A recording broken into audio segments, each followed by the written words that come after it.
C'era qualche problema? C'era un problemino, che è morto il nonno di mio cugino Alfio. Ah, allora, scusi, questa è una cosa seria. No? Dice, ma allora se è morto il nonno di tuo cugino Alfio, che è anche tuo nonno? Certo, no. Perché il nonno di mio cugino Alfio da parte di sua moglie, quindi è un nonno acquistato, insomma. Com'è?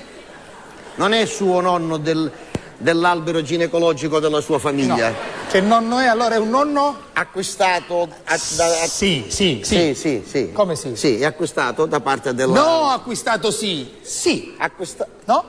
Acquisistato. Acquisito. Basta. È una parola complicata. È complicata, lei però la sbaglia completamente. Abbiamo fatto, naturalmente ci facciamo i funerali. Giusto, sta dicendo cose ovvie. Non tocca no, ma che c'entra, il povero nonno, ma non lo dica neanche per scherzo, ma ci mancherebbe. Prima dei funerali il morto ce l'abbiamo tenuto a casa. Certo. Per 24 ore. Vabbè, 24 ore. Poi abbiamo aperto i porti, perché nel paese si usa che si lasciano i porti aperti, come segno del lutto. Sì. E chi vuole entrare ci messo una carta imbecata nella porta, nel muro, e c'era scritto: ieri sera si è spento serenamente il signor Prospero Rapesardi, si è spento all'età di 94 anni. Sì. Uno liscio non ci scriveva un capin e voleva vedere magari che faceva storie. Ma come? Ma questa è una cosa terribile. È guarda. terribile. Vabbè, lunga vita a tutti. La cosa triste qual è stata?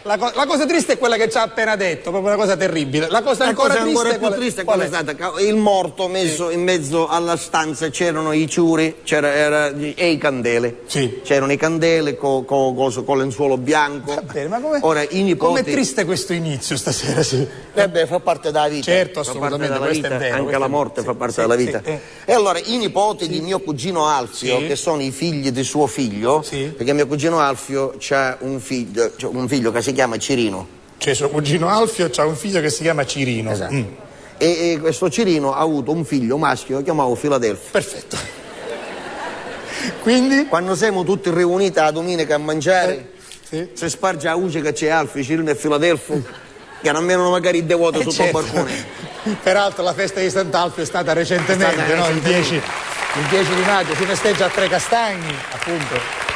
I tre agnelli casti, si festeggia a Lentini anche. Ora i bambini non è che non si possono controllare, signor La Rosa. I bambini sono vivaci. Sono bambini. Sono vivaci. La parola giusta è questa. Sono vivaci i bambini. Queste carose correa, uno si assecutava, uno giocava una chiappa, nascondino, uno corri cannile, mi si dà, casca una cannila, piglia a fuoco la tenda, piglia a fuoco il lenzuolo. Giusto. E io, carose, finitela. Bravo. E mio cugino Alfio, ragazzi, smettetela. Sì. E io, ricchi ci facciamo diventare tante, ma niente. Niente, questi ragazzi continuavano a muoversi.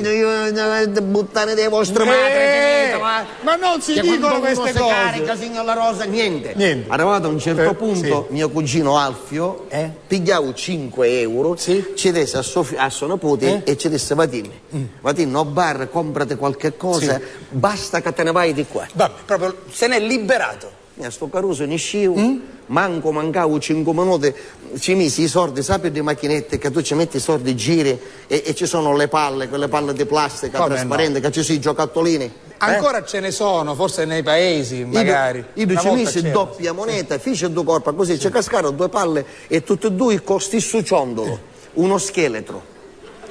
Un scheletro che si muove tutto paro. Cioè, dentro questa pallina che il bambino ha comprato c'erano degli scheletri piccolini. Perciò si pigliava questi scheletri, si mise in deita, si cercava un deita, non è che si mise in deita, un piccerino manco i passanti. Nelle dita. E tornavo io un'altra volta correndo con queste cose che furriava così.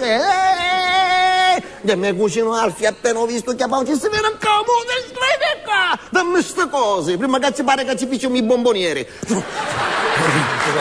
Io non ci posso credere.